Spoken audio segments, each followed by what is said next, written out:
ताराचंद गढ़ियाल जी यहाँ पर रामनगर में ताराचंद गढ़ियाल जी द्वारा एक प्रेस वार्ता की गई है। उन्होंने अपनी नौकरी से वीआरएस ले लिया है। उनसे बात जानते हैं क्यों वीआरएस लिया है, क्या वजह है इसकी।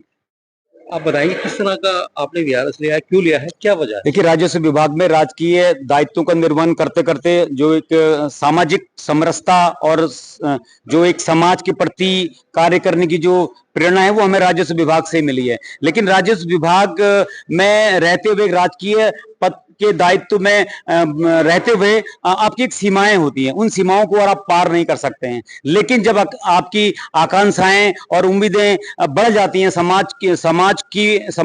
समाज को आपकी उम्मीदें बढ़ जाती हैं, तो उन उम्मीदों को पूरा करने के लिए एक साहसिक कदम लेना होता है। तो उसी साहसिक कदम के क्रम में हम जो है हमने 12 वर्ष पूर्व जो है सरकारी राजकीय सेवा का त्याग किया है। आखिर ये त्याग करने का मकसद क्या है, क्योंकि आप पहले ही नेकी की दीवार में इतनी सेवा कर रहे थे, लोगों की, जनता की, राजनीति से जुड़े कई मुद्दे भी थे ऐसे जो आप जिसमें राय मशवरा करके काम करते थे, तो वैसे भी कर सकते थे। जो नहीं, इसमें कहीं ना कहीं जो समय का जो मैनेजमेंट है, जो टाइम मैनेजमेंट है, वो टाइम मैनेजमेंट कहीं ना कहीं डिसबैलेंस हो रहा था।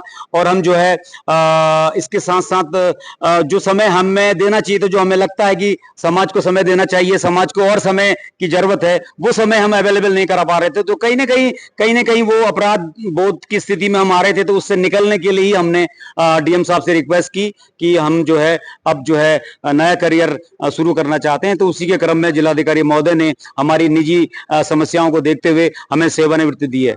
ऐसा तो नहीं है कि राजनीति के क्षेत्र में आपका पहला कदम हो और आप यहाँ पर जो राजनीति में आना चाहते हैं।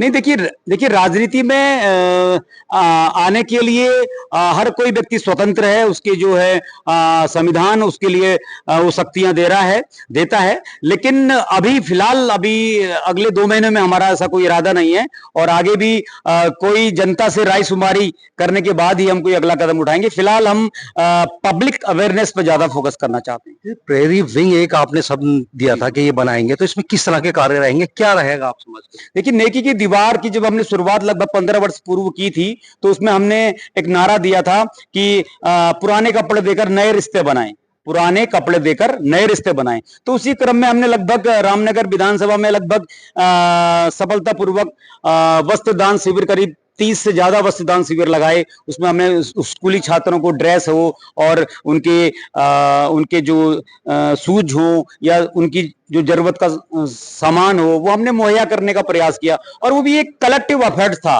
वो जो एक तरह से सोशल कनेक्टिविटी के माध्यम से हमने इस काम को आगे बढ़ाया। लेकिन अब नेकी की दीवार का विस्तार करने के लिए हमने एक नेकी प्रहरी विंग का हम आज लॉन्च कर रहे हैं। लेकिन नेकी प्रहरी विंग जो है वो गांव-गांव जाकर, घर-घर जाकर एक नेकी, हर बूथ पर एक नेकी संयोजक होगा। वो नेकी संयोजक वहां की वो समस्याएं शिक्षा से होंगी। वो समस्या शिक्षा, स्वास्थ्य, संस्कृति और अवेयरनेस। उस अवेयरनेस में सोशल अवेयरनेस और पॉलिटिकल अवेयरनेस भी शामिल है। कि क्योंकि हम हर अवेयरनेस पे ध्यान देते हैं, लेकिन पॉलिटिकल अवेयरनेस कहीं ना कहीं हमसे बहुत दूर हो जा रहा है। तो उस पॉलिटिकल अवेयरनेस को जगाने के लिए हम इस अवेयरनेस प्रोग्राम को चलाएंगे, ताकि जनता, चाहे कोई भी चुनाव हो, चाहे त्रिस्तरीय चुनाव हो या हमारे लोकसभा के, विधानसभा के चुनाव हो, हमारे जिला पंचायत के चुनाव हो, उन चुनावों में हम हमेशा ऐसे व्यक्ति का चुनाव करें जो उस पद को वास्तव में धारण करने की क्षमता रखता हो। जी, जिस तरह से गिरिजाल जी ने कहा कि मैं अब समाज सेवा में, क्योंकि जो नौकरी थी उसमें कर नहीं पा रहा था पूर्ण रूप से, तो अब ये वीआरएस लेकर पूर्ण रूप से करेंगे।